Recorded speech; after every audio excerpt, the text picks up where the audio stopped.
5000 бенефициенти по мярка 214 агроекологични плащания са изправени пред сериозен риск. Около 250 милиона лева вече усвоени евросубсидии да бъдат върнати, а още 300 милиона лева да не бъдат усвоени. Тази чисто прогнозна информация представи новата асоциация на агроекологичните земеделски производители. Фермерите наистина изпитват трудност, за да изпълнят 5-годишния си ангажимент да обработват едни и същи площи.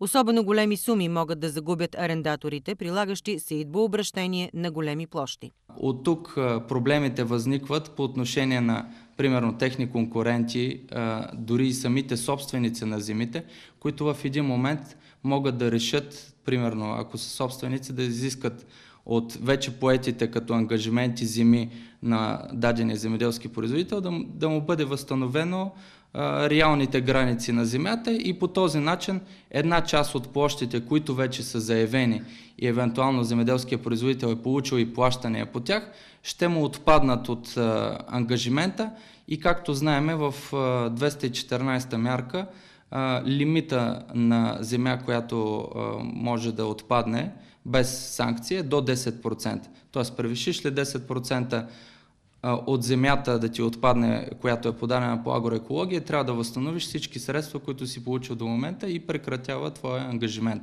В момента доброволните споразумения, както и служебните разпределения на така наречените бели петна за обработваните площи се сключват за срок от 1 година. Асоциацията ще настоява за промяна в Закона за собствеността и ползването на земеделска земя, която ще разреши сключването на 5-годишни договори.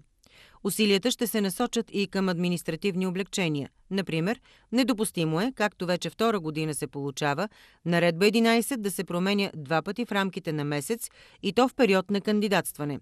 Вече има предложение и за бъдещата програма в частта агроекология и климат.